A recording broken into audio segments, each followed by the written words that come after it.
En los tiempos del absolutismo monárquico, la corte era el lugar indicado para destacar. No había en la nación otro núcleo semejante de poder, influencia y dinero. Pero la vida en la corte también era un juego de apuestas a todo o nada, y se podía salir airoso o desairado. Hasta los reyes y las reinas podían perder la corona si no interpretaban correctamente el estado de ánimo de la corte. La suerte era un valor inestable. Ricardo II fue el primer rey de Inglaterra en recurrir al arte y la retórica para apuntalar una corte distinguida, trayendo nuevos aires a su reinado. Ricardo quería elevar la monarquía a un nivel completamente nuevo. Hasta entonces, el rey era el primero entre iguales. El cabecilla de la banda, sí, pero no dejaba de ser uno más. Sin embargo, Ricardo tenía anhelos de poder absoluto y quería que lo venerasen casi como a un dios. Fue el primer monarca que impuso el tratamiento de Su Alta Majestad, Su Alteza Real o incluso Su Alteza Serenísima. Como sus antecesores, Ricardo necesitaba rodearse de guerreros intrépidos. El arte de la caballería seguía siendo tan importante como siempre, pero ahora había nuevas maneras de halagar y complacer a un rey.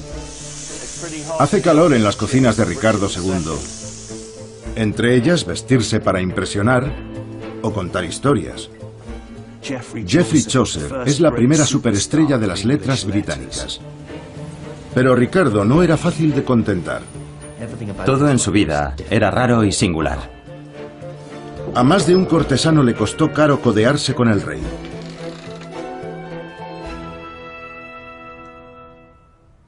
Era una persona susceptible, irascible y suspicaz, además de quisquillosa y afeminada. Podía ser un compañero extraordinario y al momento volverse iracundo y desafiante. Era impredecible. Era un auténtico sibarita. Le gustaba la ropa, la comida, la arquitectura. Tenía una gran sensibilidad artística en una época en la que nadie se interesaba por esas cosas. Se casó 2 veces, pero mantuvo estrechas relaciones de amistad con otros hombres, que fueron una fuente de rumores. Ricardo era demasiado complejo, demasiado moderno para su tiempo, y acabó pagando un alto precio.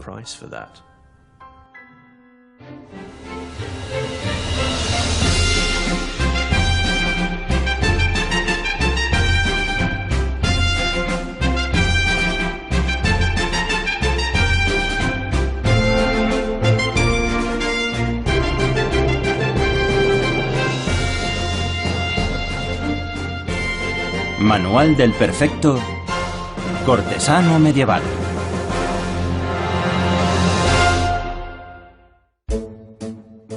Regla número 1. Lucha por tu rey.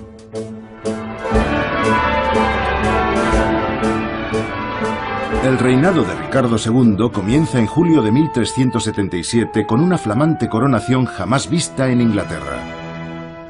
Una cabalgata de 3000 cortesanos recorre las calles de Londres hasta Westminster.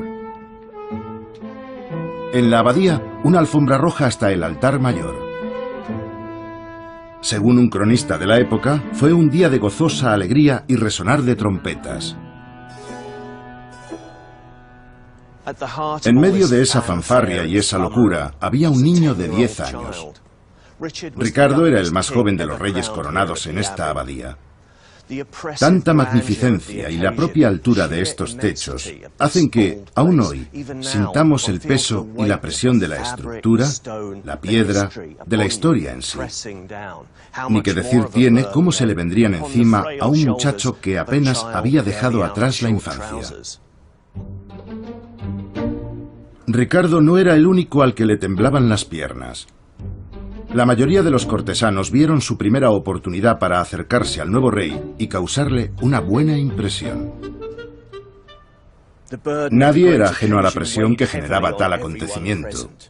Los cortesanos, los invitados, los obispos y los criados, todos sabían que debían cumplir con su papel a la perfección. Cualquier desliz sería visto por la supersticiosa mente medieval como un signo de mal agüero en ese reinado de Ricardo que ni siquiera había comenzado.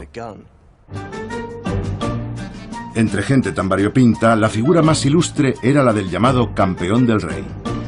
A lomos de un espléndido corcel y cubierto por una armadura, estaba dispuesto a retar, en un combate a muerte, a todo aquel que desafiase los dictámenes de Ricardo. Ningún otro cortesano destacaba por encima del campeón del rey. Su papel era proclamar esto a los cuatro vientos. Si hubiera algún presente de alta o baja cuna que dijere que este nuestro señor soberano Ricardo ostenta contra derecho la corona de rey de Inglaterra, estoy presto, desde ahora mismo y hasta el último suspiro, a batirme en duelo con tamaño falsario o traidor. Regla número 2. Ocupa el lugar que te corresponde. Este magnífico cuadro, en el que el rey destaca sobre un fondo de espejuelo dorado, es conocido como el retrato de la coronación, como si no hubiera habido otra. Y es verdad que no hubo nada parecido hasta entonces. Es obra de un artista eminente, aunque anónimo. Por desgracia, ignoramos la identidad de esa mano que, con tanto talento, nos legó esta pieza. Lo que sí sabemos es que es un hito en la historia del arte y de la monarquía inglesa. Antes de Ricardo, ningún rey había sido retratado en una escala tan impresionante como esta. Hasta entonces, la sensibilidad religiosa imponía que el modelo, por muy majestuoso que fuera, apareciera de perfil. Pero aquí Ricardo se atreve a encararse con el espectador mirándolo a los ojos. Con ello nos quiere transmitir que es un joven que piensa, sin ningún asomo de duda, que su destino está escrito desde las alturas por el mismo Dios. Es ahora cuando la realeza empieza a adoptar un aura de divinidad. Si nos fijamos en los ojos de Ricardo, ni siquiera hoy podríamos cuestionar que su mandato provenga de la más alta autoridad.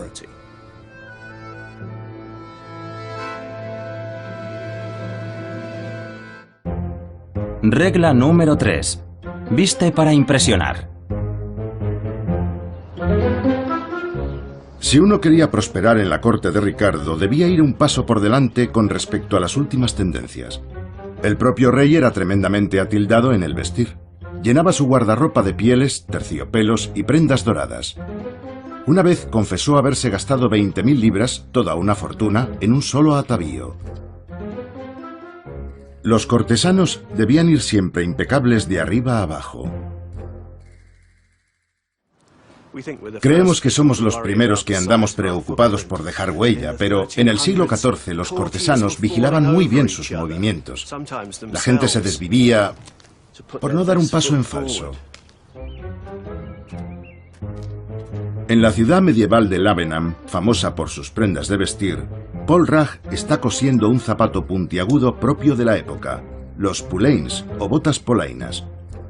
Hola, Paul. Hola. Soy Steven.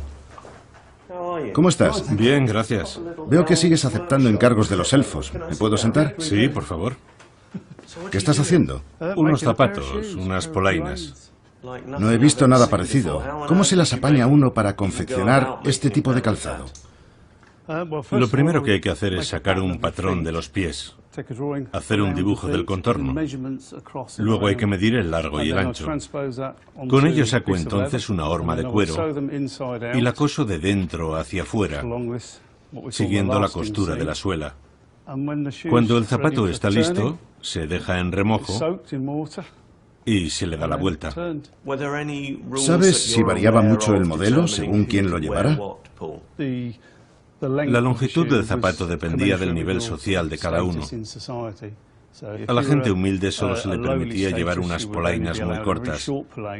Los cortesanos, sin embargo, podían llevarlas todo lo largas que quisieran. Sin límites, entonces. Has sido muy amable al hacerme unas a mí. Gracias. ¿Son estas? No, las tuyas son... ¿Están ya? Estas. Rojo pasión. Vaya, qué maravilla. Creía que serían más largas, pero servirán. ¿Me las pruebo? Claro. Y para completar el modelo, ¿cómo pesa? No olvides el sombrero. ¿Sombrero? ¿En serio? Sí. Bien. ¿Hay algún sitio donde pueda no ponerme cómodo? ¿Por ahí? Sí. Bien. Disfruta.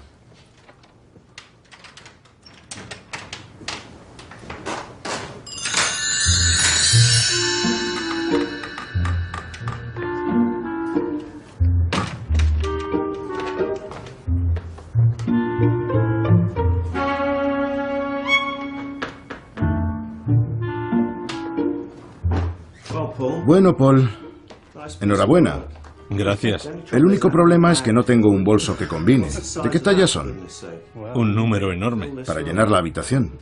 No pretendo herir tus sentimientos, pero no es un calzado de diario. No, no. ¿Verdad? No. Quiero decir que no valen ni para montar en bici ni para el jardín. Creo que son los mejores zapatos que me he calzado en la vida. Muchas gracias. A ti. Que Dios te bendiga.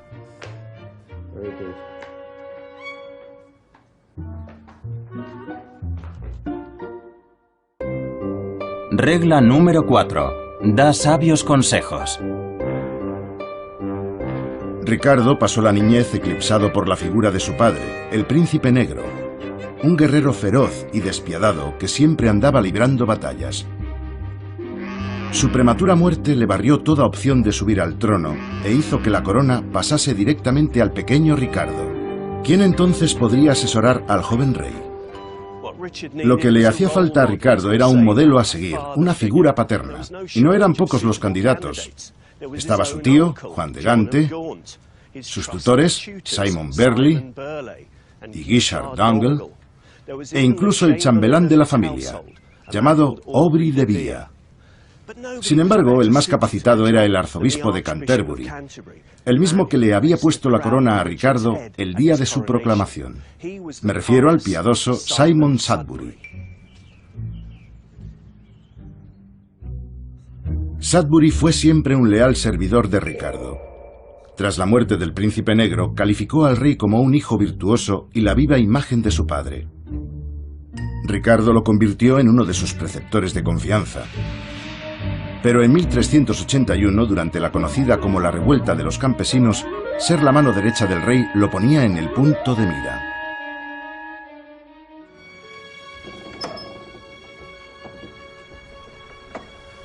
Por terrible que suene, lo cierto es que, cuando las cosas se ponían feas, lo que más le gustaba al populacho era vengarse del rey en la figura de alguien de su entorno. Y esa vez, por desgracia, le tocó al que era como un padre para él, Simon Sudbury. Aquello fue un golpe para Ricardo y para el propio Simon. Esta iglesia de San Gregorio aún custodia un tétrico recordatorio de aquel desenlace.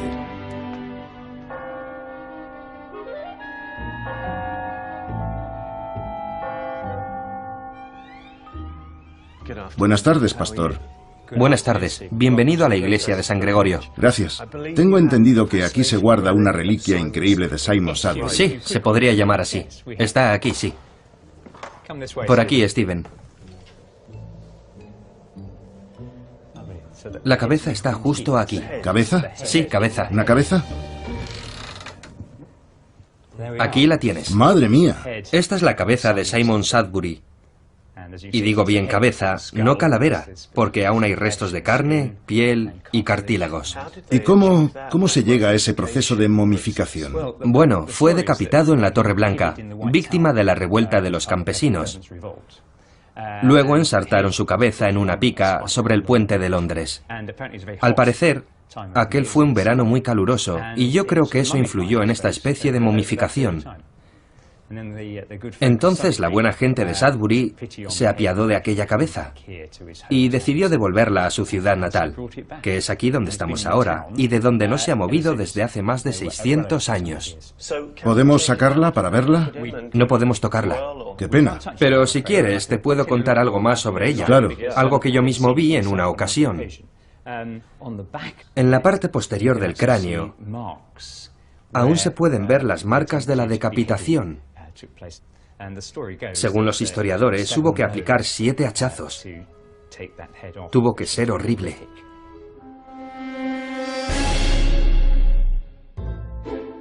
Regla número 5. Conviértete en el favorito del rey. Llegar a la cima es una tarea ardua y bastante solitaria. A lo largo de los siglos, los líderes, los monarcas, se han ido rodeando de una cohorte de fieles. Amigos íntimos, familiares, validos, gente con la que pudieran conversar tranquilamente sin esas cortapisas tan propias de la corte. Pero no era una empresa fácil ser un favorito del rey, un cargo que despertaba sospechas, hostilidad, odios enconados y no poca controversia. Algo más que evidente en el caso de Ricardo.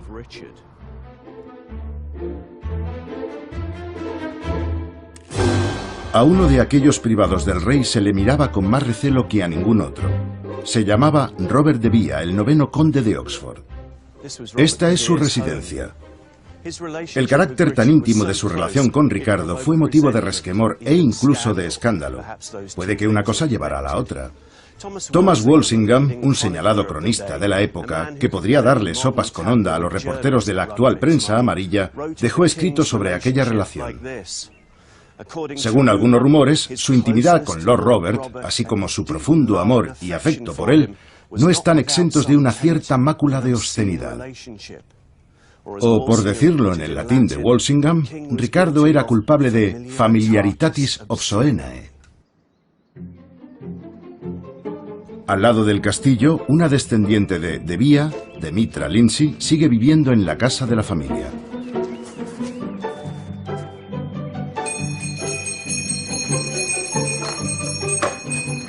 Hola, Demitra. Hola, Steven. ¿Cómo estás? Me alegro de verte. Pasa. Gracias. Qué bonito.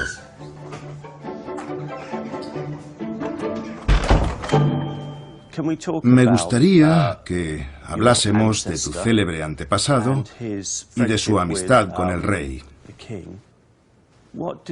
¿Qué cosas tenían en común? ¿Cuál era el vínculo que los unía? Creo que mantenían una relación muy bonita porque el conde de Oxford era 5 años mayor que Ricardo, por lo que seguramente despertaba en el rey una gran admiración. ¿Había una especie de idolatría? Yo creo que sí. Y por supuesto a Robert no le venía nada mal ser el mejor amigo del rey.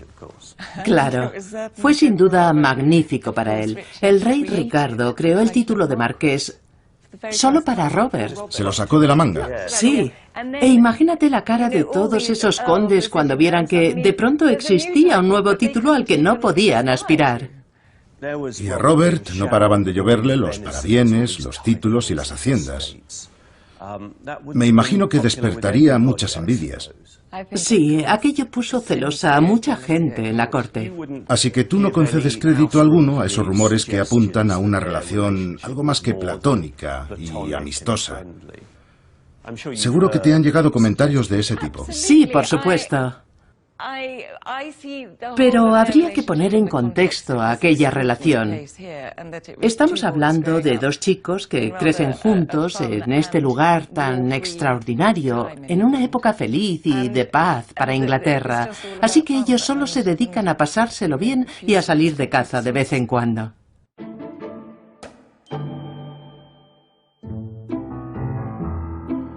De Vía y otros favoritos del rey terminarían por caer en desgracia. En 1387, un grupo de nobles con mucha influencia dio un golpe de estado y se dedicó a ejecutar o a enviar al exilio a los amigos más estrechos de Ricardo. Desterrado en Francia, De Vía murió en la pobreza 2 años después. Ricardo mandó repatriar el féretro a Inglaterra. Sobre el funeral nos ha llegado este conmovedor testimonio. Ricardo destapó el ataúd de madera de ciprés, donde yacía el cuerpo tras ser embalsamado. Observó detenidamente el rostro y le dedicó una caricia, mostrando sin recato ahora por el muerto el mismo cariño que antes le había destinado en vida.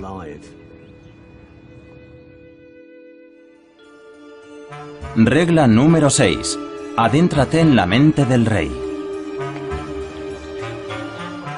Freud se hubiera puesto las botas con el rey Ricardo, pero Shakespeare se le adelantó. En su obra Ricardo II penetra en los rincones más oscuros de la mente del monarca. David Tennant encarna con gran éxito la figura del rey para la Royal Shakespeare Company.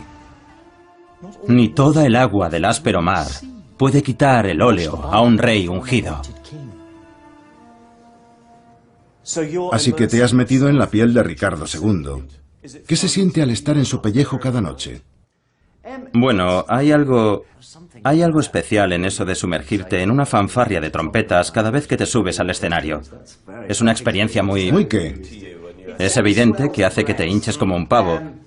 Y no resulta difícil imaginar hasta qué punto estarías trastornado si vivieras así. Entiendes por qué Ricardo adoptó esos aires de grandeza. Un equivalente actual sería Michael Jackson.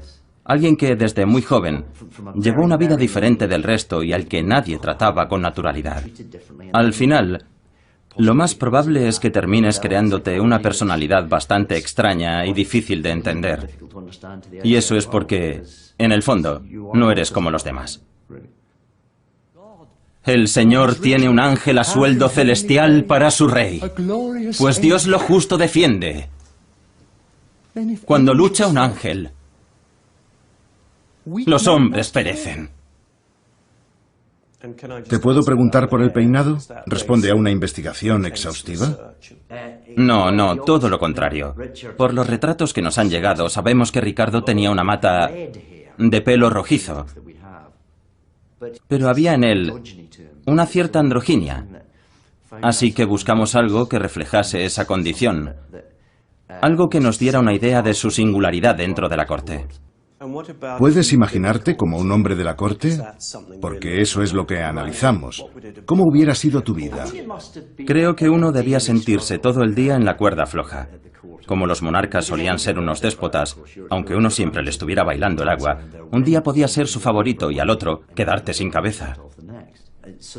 Así que creo que debía de ser muy estresante estar ahí arriba, rindiendo pleitesía al rey. Sobre todo tratándose de un rey caprichoso, difícil y, hacia el final de su vida, según algunos testimonios, un poco loco. Regla número 7. Ponte en camino.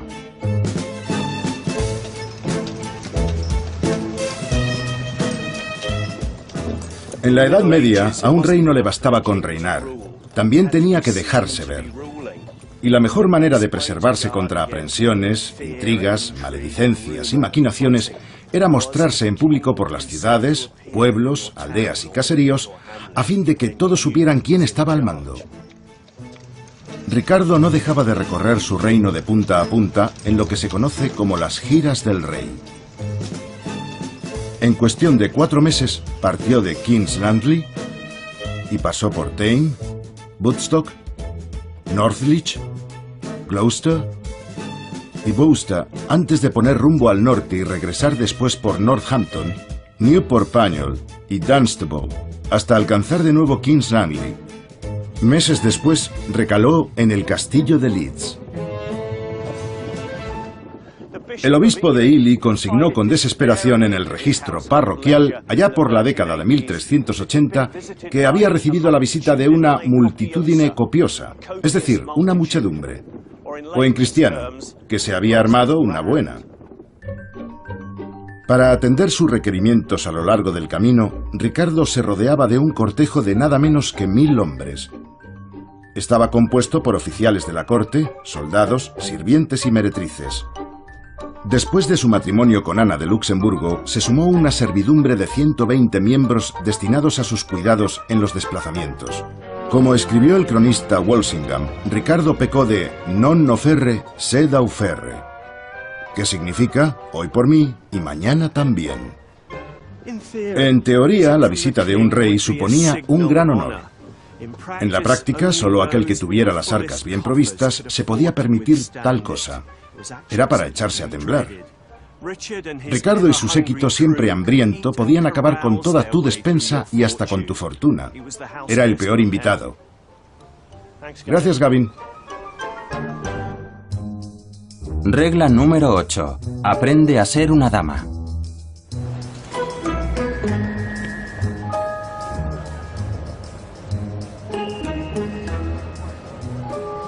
En el medievo, la corte era un sitio solo para hombres. Los muchachos se preparaban para cosas tales como ir a la guerra o defender las fronteras. Y una mujer de bandera pululando por ahí era sinónimo de inestabilidad, de guerra civil incluso, lo que no estaba bien. Pero todo eso cambió por completo con la madre de Ricardo, la, ¿cómo decirlo?, peculiar y tal vez licenciosa Juana de Kent. Ella fue la verdadera musa erótica de la Edad Media. Le encantaban las joyas y los vestidos, cuanto más ceñidos y escotados mejor. Para escándalo de todos, tenía 2 maridos a la vez y ninguno de ellos era el padre de Ricardo. Juana supo emplear sus encantos para serenar a Ricardo en sus disputas. Durante una discusión acalorada entre el rey y su tío, un testigo señaló que, por fin, gracias a la loable intermediación de Lady Juana, cesaron las hostilidades. Juana fue toda una pionera. Abrió un camino que recorrerían otras mujeres. En el Museo Victoria and Albert de Londres hay una pieza extraordinaria sobre la vida de la mujer en la corte. Los tapices de caza de Devonshire, como se les conoce, ocupan unos 40 metros. Y son, en mi opinión, la mejor representación del discurrir cortesano en la Edad Media. Esta gente está en medio de una batida, pues se trata de una escena de caza. Pero a que parece que están celebrando una fiesta al aire libre. Llama la atención la cantidad de damas que se asoman desde el tapiz. Es una suerte de figurín, fascinante. Allá donde mires, es imposible que te pasen desapercibidos elementos como las perlas o los tocados, o esas maravillosas túnicas talares de largas colas.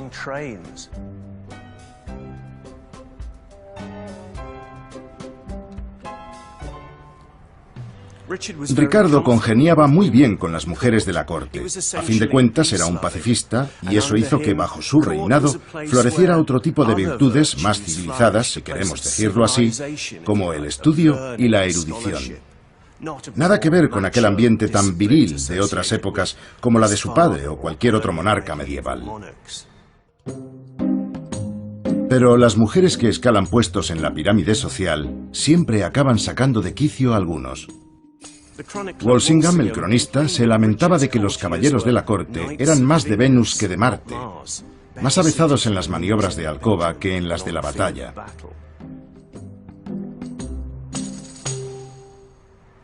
¿Y qué pasó con aquella tremenda arpía, Juana de Kent? La madre del rey, una mujer adelantada a su tiempo, era todo un icono para una mujer con ambiciones. El destino no pudo depararle un final más sórdido. Ricardo era un niño de mamá, y sin embargo fue el responsable último de su muerte en unas circunstancias de lo más trágicas y escalofriantes. El rey pensó que había sido traicionado por su hermanastro y lo condenó a morir. No obstante, Juana pidió clemencia por la vida de ese otro hijo suyo y durante 4 días le suplicó que revocase la sentencia. Pero Ricardo se mostró implacable.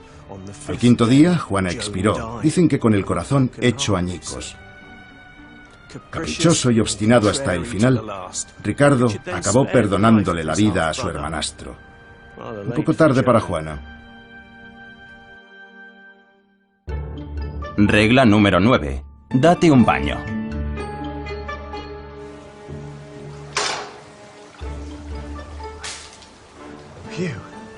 Menudo olor a rosas. ¿Se imaginan lo que tenía que ser una corte medieval? Los nobles, con toda su camarilla y sus criados, se arracimaban al rico olor del ganado, las bestias de carga y las últimas comidas que hubieran ingerido. Si uno quería prosperar en la corte, debía taparse la nariz y no cortarse un pelo. Pero Ricardo era un hombre muy escrupuloso. Le importaba mucho la higiene y obligaba a asearse a la gente de su entorno más cercano. Era la primera vez desde los tiempos de la Britania romana que volvía la costumbre del baño, en parte gracias al rey. En un palacio de Londres, que por desgracia ya no está en pie, Ricardo mandó construir una especie de enorme caseta de baño. En realidad era algo así como un baño turco. Estaba sobre un islote en medio del Támesis, y ahí se recreaba rodeado de 2000 azulejos pintados a mano, mientras corría agua fría y caliente. Imaginen la novedad, con el agua saliendo a chorros por los grifos del baño. La gente de la corte tampoco se libraba.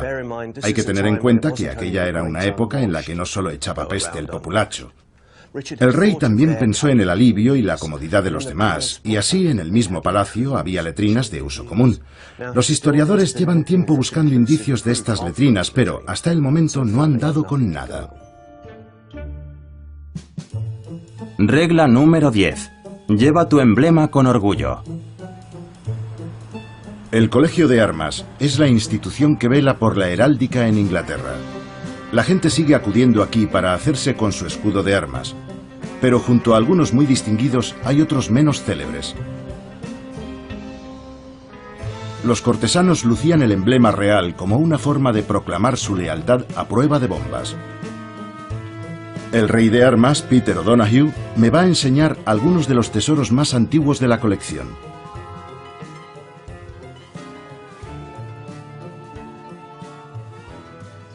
Ricardo II fue el primer rey en utilizar el emblema, en lugar del escudo de armas, como un símbolo de sí mismo, de su propia identidad. Los escudos de armas iban asociados al cargo de rey, a la corona y su linaje. Pero podía tener otro uso. Era una forma de sumar a su causa lo que llamaríamos afinidades. Grupos de hombres dispersos por todo el país juraban lealtad al rey tras adoptar una insignia determinada. Este manuscrito nos aclara cuáles fueron los emblemas que adoptó Ricardo. La rama de retama, por supuesto, que era el distintivo de la casa de Plantagenet, el sol y el ciervo blanco. Este último es el que más se asocia con Ricardo.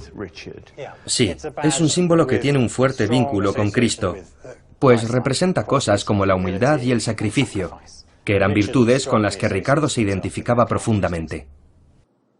Perfecto. Supongamos que uno lleva el emblema y los colores del rey. ¿Significa que algún día se me recompensará con una determinada cantidad de dinero o...? No solo con dinero, también con poder o contactos. Es increíble la cantidad de tribunales que dictaban sentencia en aquel tiempo. Así que solo por llevar el emblema real te podías evitar muchos problemas. También era un símbolo de extorsión. Algunas familias de terratenientes que habían optado por el bando equivocado se podían encontrar en la puerta de su casa con una banda de rufianes, tocados con la insignia real. Has dicho bandas. ¿No suena a esas guerras de tribus urbanas, tipo los Bloods y los Crips de Los Ángeles? ¿Había que tomar partido por alguna pandilla? Hay algo de eso, sí. Así es como se veía entonces, pues todo el mundo sabía que aquello era un problema. Entonces, Ricardo era muy partidario de las insignias, le parecían muy útiles. ¿Crees que, a la larga, fue una buena idea confiar tanto en ellas? No, no lo creo. El modo de obrar de Ricardo era más parecido al de un señor de la guerra o un prócer que al de un rey. Los reyes no debían reclutar milicias privadas, ya que ellos eran el Estado, su imagen y su personificación. Así que eso de que Ricardo reuniera a su servicio a una tropa de mercenarios, que era exactamente lo que hacía el resto de los nobles, fue algo bastante controvertido, por decirlo suavemente. Regla número 11. Ofrece un banquete.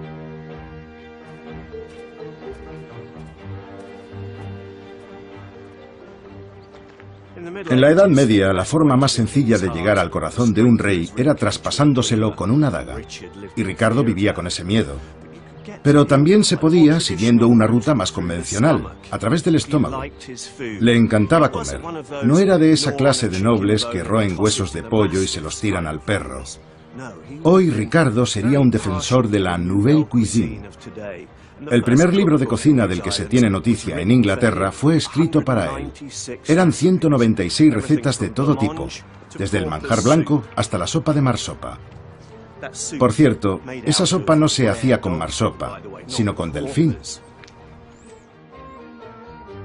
El libro gastronómico del rey, que podríamos traducir como Formas de cocinar, fue obra de los masterchefs de la corte, algunas de las personas más importantes de la casa real.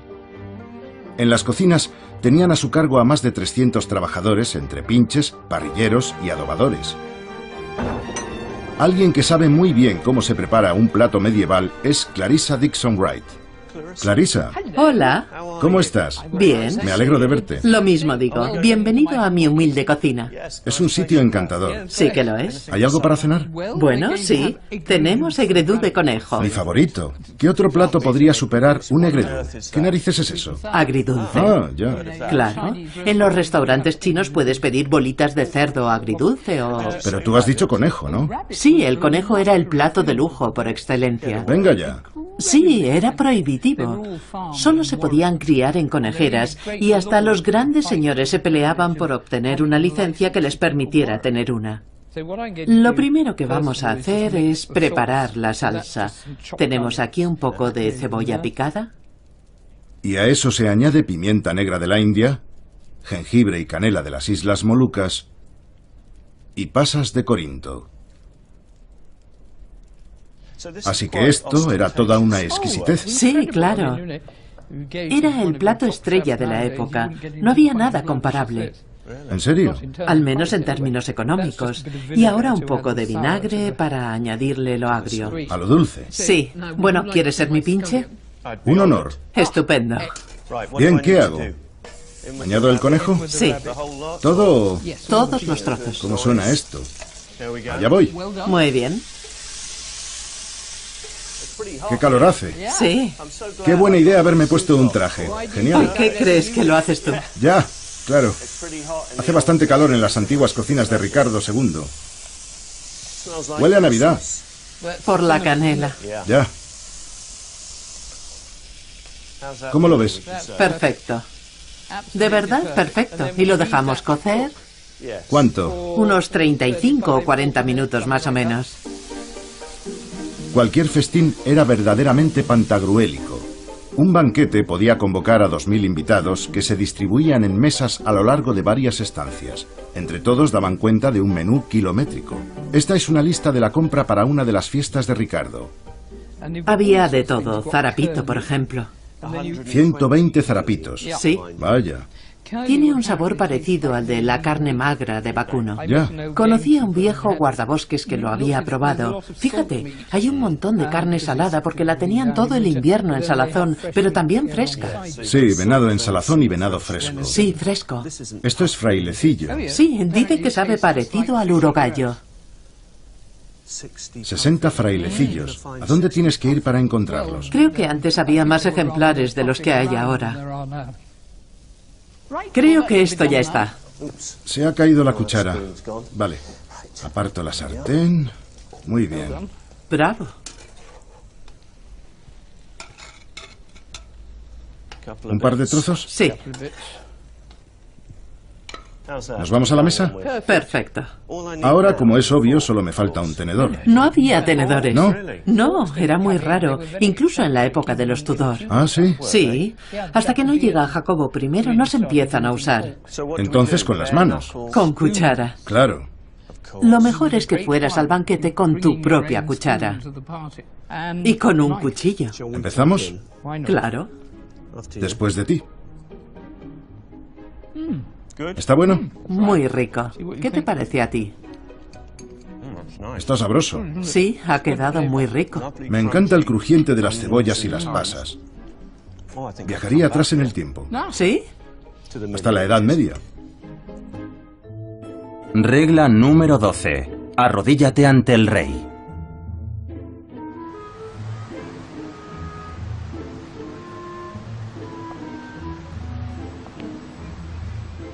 Uno de los mayores tesoros del reinado de Ricardo se encuentra aquí, en la National Gallery. Es curioso que, aunque no despierte demasiada atención, no deja de ser casi tan enigmático y misterioso como la Mona Lisa de París. La obra pone de manifiesto que Ricardo fue el primer monarca inglés que sintió verdadera pasión por el arte y que además supo entender que podía sacarle un gran partido. Ricardo era un rey que no paraba y le vino muy bien hacerse con una parafernalia fácil de transportar. De todo lo que llevaba consigo, nada más eminente que este retablo, la pieza más excelsa que nos ha llegado de la pintura medieval británica. Se trata del Díptico de Wilton, una obra de arte, por supuesto, pero también tiene algo de reliquia sagrada. Yo lo veo como un híbrido. Está entre una capilla portátil y un tocador. A primera vista parece una imagen devota como otra cualquiera. Distinguimos a Ricardo arrodillado, con las manos separadas y los dedos extendidos, dirigiendo la mirada al niño Jesús. Pero lo cierto es que el díptico es mucho más complejo y rico en matices. Acompaña al rey una trinidad tan significativa como elocuente. Dos monarcas por los que sentía verdadera admiración: Eduardo el Confesor y Edmundo Mártir. a los que se añade el personaje más importante de los tres, San Juan Bautista. Debemos fijarnos también en el brazo de San Juan Bautista. Fue él quien, según la Biblia, le mostró el camino a Jesús. Algo que el díptico en cierta forma recoge, pues lo vemos aquí anunciando y presentando al rey. En el panel de la derecha observamos que las huestes celestiales visten un llamativo azul brillante. Pero si prestamos más atención, reconoceremos el emblema del propio Ricardo, el ciervo blanco. Vendría a ser el equivalente a la costumbre actual en el fútbol de besar el escudo. Estos ángeles son el equipo de Ricardo y su mayor protección.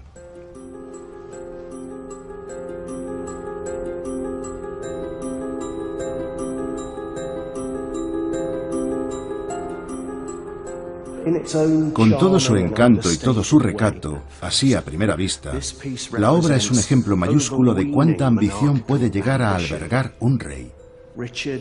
Ricardo y el artista bordearon peligrosamente la blasfemia al plantear que existe algún tipo de correspondencia entre el monarca, un hombre de carne y hueso, y el niño Jesús. Cualquiera que tuviera el privilegio de acompañar al soberano en sus viajes, en el momento en que viera cómo desembalaban el díptico y cómo el rey se hincaba de rodillas ante él, es muy posible que se hiciese esta pregunta: ¿quién adora a quién? ¿Acaso no se está venerando el monarca a sí mismo? Y hay otra cosa, más escandalosa si cabe, y que casi no se ve. Está en la parte superior del panel derecho. En lo alto del estandarte que porta un ángel con la bandera de San Jorge, hay una ilustración en miniatura, un camafeo de Inglaterra, la isla coronada, en palabras de Shakespeare. Tal vez el artista, léase Ricardo, se estaba atreviendo a sugerir que Inglaterra, su pequeño rincón en el mundo, era la Nueva Jerusalén, y que el rey en persona había sido enviado aquí por el Señor como un nuevo Mesías.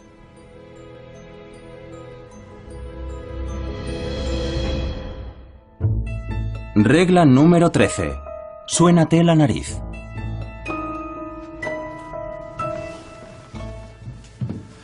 Llegados a este punto puede que se pregunte, ¿acaso Ricardo II hizo algo importante por mí? Pues cuando tenga la nariz taponada, se seque el sudor de la frente o haga un nudo a algo como recordatorio, dele las gracias a Ricardo porque, ¡voilà!, fue él quien inventó y popularizó el humilde pañuelo. Cuando subió al trono, la gente no tenía ni idea de cómo se llamaba eso. Sí, bueno, puede que hubiera alguna curiosa versión primitiva del Kleenex multiusos, pero ¿pañuelo? Nadie lo había oído en su vida. De hecho, el propio sastre del rey se refirió a él como unas pequeñas piezas de tela para que el rey pueda sonarse y taparse la nariz. El pañuelo se convirtió en lo que tal vez sea el primer complemento en la moda británica, un elemento con el que dejarse ver en la corte. Hay quien ha apuntado que Ricardo tenía por costumbre repartir entre algunos de sus cortesanos sus pañuelos favoritos de seda y lino. Así que el que tuviera uno sabía que era un elegido. Regla número 14. Cuenta un cuento de los buenos.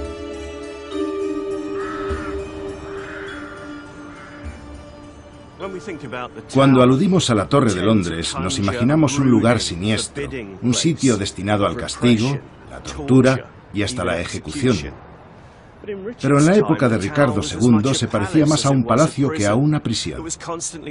Los trabajos de construcción y ampliación no terminaban nunca, y el hombre que estaba al frente de las obras era el padre de la literatura inglesa, el autor de los cuentos de Canterbury, Geoffrey Chaucer. Ricardo era tan amigo de la literatura como de la pintura, pero lejos quedaba el momento en el que uno pudiera ganarse la vida escribiendo. Chaucer necesitaba otros medios para prosperar.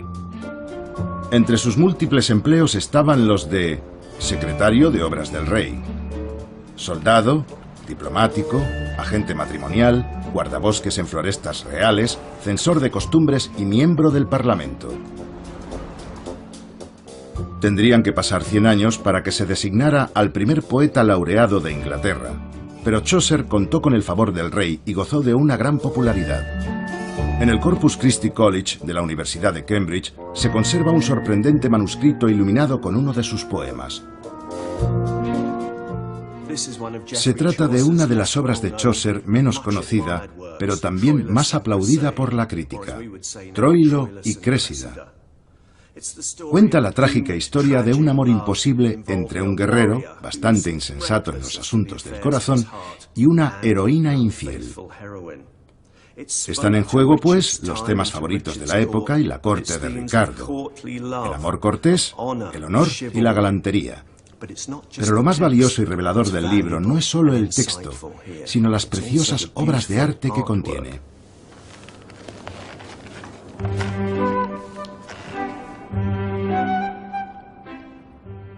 Hay una escena magnífica, muy conseguida, que plantea una aventurosa Albión anclada, al parecer, en el tiempo.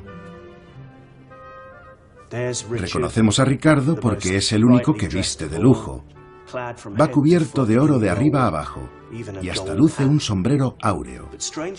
Pero por raro que parezca, él no es el centro de atención. Ese honor le corresponde al propio escritor, a Geoffrey Chaucer, la primera superestrella de las letras británicas. Chaucer está recitando lo que enseguida será su nuevo superventas. Y para más inri, rozando casi la herejía, no está subido a una tarima o algo parecido, sino a un púlpito. Solo le falta un alzacuellos. El hombre de letras que se nos muestra aquí se coloca en un plano de igualdad con un hombre de fe y un hombre de Dios. Todos los ojos están puestos en el poeta, deseosos de escuchar qué será lo próximo que tiene que decir. Todos, sí, menos Ricardo. Vemos al rey de pie y un poco retirado, dando la cara a la asistencia, a su corte, y como diciendo: ¿qué? ¿Os gusta? Disfruta de su papel de mecenas. Lo fue de una forma indirecta, pero sobre todo fue el responsable del espléndido florecimiento de las artes y las letras de Inglaterra. Esta es la primera gran época de la literatura británica. Aquel que supiera contar historias capaces de conquistar la atención del monarca tenía posibilidades de triunfar. Por una vez iba a ser verdad que la pluma es más poderosa que la espada. Regla número 15. Lo mejor es que seas de Cheshire.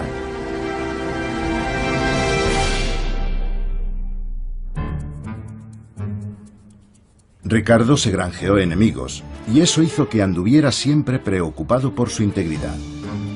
Por eso se rodeó de una tropa de guardaespaldas de élite para que velara por él día y noche.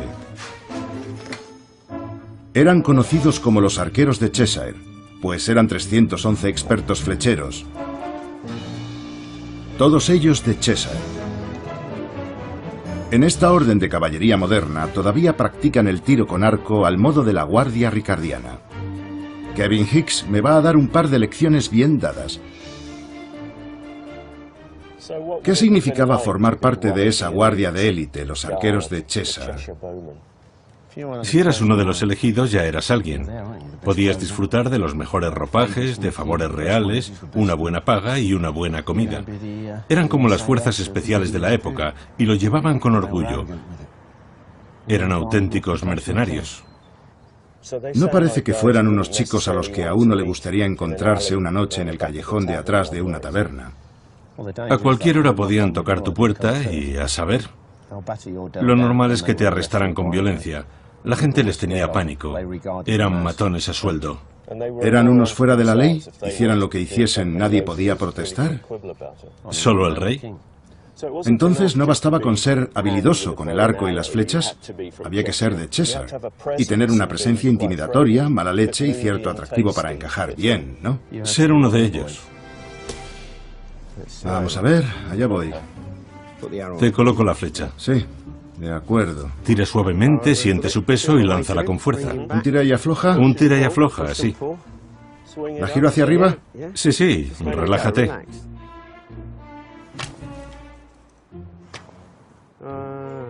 Lo pienso demasiado. Sí, y tienes la flecha en el lado que no es. Ya, tampoco es cuestión de no pensar nada. O sea que es así, ¿no? Exacto. Me dan ganas de agarrarla con fuerza, pero no es así. Así es como uno se rasga un dedo. Lo intento otra vez. Échate más hacia atrás. Mejor en altura, Sí. pero sigue siendo de principiante. ¿Erraste el tiro por 10 metros? Relájate, estás tenso. Lo estoy, sí. Te pongo la mano aquí, no te eches hacia Me atrás. estoy reclinando, vale. Vamos adelante, dispara. En toda la diana. Le has dado en una rodilla. ¿Otro intento? Se va a enterar. Sí. Tira. Eso es, otro blanco. Gracias. Muchas gracias, Kevin. ¿Estaba seguro? Ya, en lo más profundo de tu fuero interno. Regla número 16. Redacta un libro de normas. En la última década del siglo XIV, el férreo poder de Ricardo empezaba a tambalearse. Hasta los fastos de su coronación eran ya un recuerdo lejano. Por eso, ¿qué mejor que fijar las normas de la monarquía en una especie de manual para los reyes del futuro? Aquí, en la biblioteca de la Abadía de Westminster, se guarda el libro real.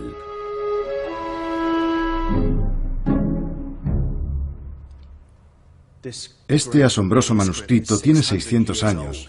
Es una pieza demasiado frágil y delicada como para poner las manos encima, pero está abierto por esta brillante y aún muy vívida ilustración que nos informa sobre lo que va a ocurrir. Vemos al monarca sentado en un trono de oro, mientras unos clérigos le colocan la corona sobre la cabeza. En estas páginas, que no me atrevo a tocar, se suceden las reglas, el ritual de la proclamación y las normas de procedimiento. Por ellas sabemos que una coronación debe celebrarse en domingo o día sagrado y que el rey ha de dirigirse atravesando la ciudad con la cabeza descubierta desde la Torre de Londres hasta Westminster. Luego, al llegar a la abadía, tiene que postrarse en el suelo. Afortunadamente para él, no es necesario que hinque la rodilla sobre el frío mármol. Sus sugieres tienen permiso para extender cojines y alfombras para que no se enfríe durante la ceremonia. Y como colofón, el rey recibe los misterios, o por decirlo de otra manera, las herramientas magistrales de su oficio: el anillo de la regia dignidad, la vara de la virtud y la equidad, el cetro de oro y la corona celestial. Y en un gesto final cargado de simbolismo, los nobles, reunidos en torno a su figura, blanden sus armas en dirección al monarca como una señal de vasallaje, de lealtad. Pero Ricardo ya veía cómo la lealtad y sus propios días estaban tocando a su fin. Regla número 17. Procura inmortalizar al rey. En abril de 1395, dos escultores londinenses, Nicholas Broker y Godfrey Prest, firmaron un prestigioso contrato para moldear en bronce dorado las efigies de Ricardo y su esposa, previstas para un mausoleo en la abadía de Westminster. En ese momento Ricardo tenía 27 años, pero entonces la muerte siempre estaba a la vuelta de la esquina. En la Edad Media no era raro que la gente de alta alcurnia invirtiera su tiempo y dinero preparándose para la otra vida. Me refiero al diseño de tumbas y de efigies.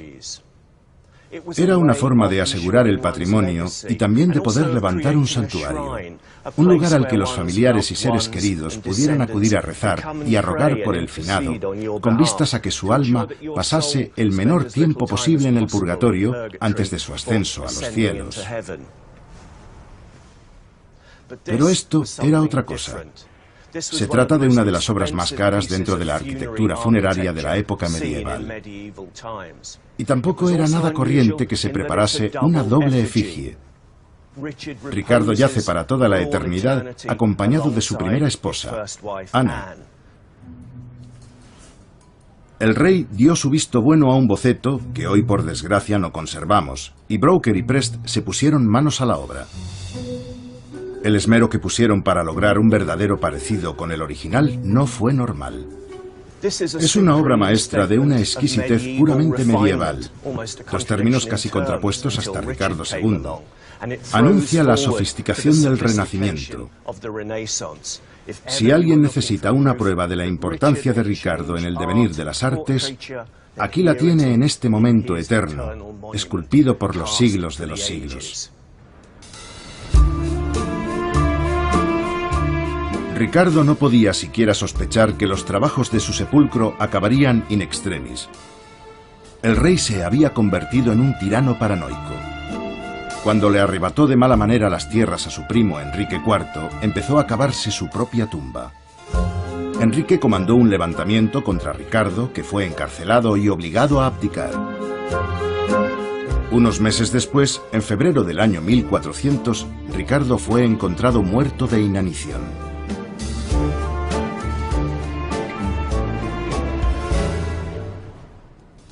El epitafio está en latín, pero admite esta traducción. Prudente y elegante, Ricardo, segundo por su juramento, rendido ante la fatalidad, yace aquí en efigie y bajo el mármol. Fue dueño de sus palabras y ecuánime en el obrar, hermoso de cuerpo y noble de corazón, como lo fue Homero. Abatió al orgulloso y aplastó a quien quiera que violase la prerrogativa real. Laude Cristo misericordioso, a quien adoraba. Laude el Bautista, a quien veneraba.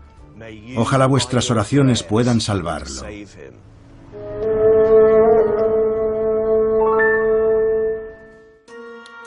Regla número 18. Epílogo.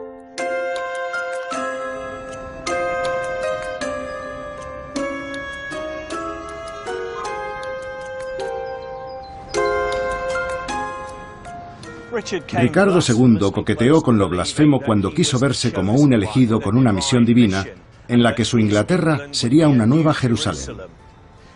Sin embargo, más bien se convirtió en algo tan exótico como maravilloso, una nueva Sanadú. Allá donde estableciera su corte, siempre tan inquieta, se convertía en la máxima expresión de todo lo que ennoblece la vida, es decir, el arte, la escultura, la pintura, la poesía, el buen vivir, buen comer y beber, los vestidos primorosos.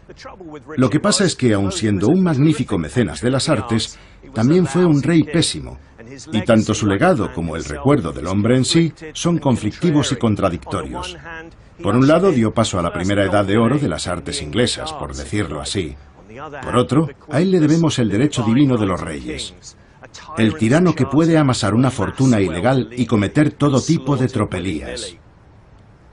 El reinado de Ricardo II es, en la historia británica, un gran momento. ¿Y si no se hubiera peleado así con su primo? ¿Y si no hubiera consentido tanto a sus mascotas, a esos favoritos de la corte? Quizá entonces estas islas húmedas e insondables podrían haber sido testigos del primer brote del Renacimiento en la Europa de Poniente. Pero ese privilegio le correspondió a Italia, y se lo contaremos en otro episodio.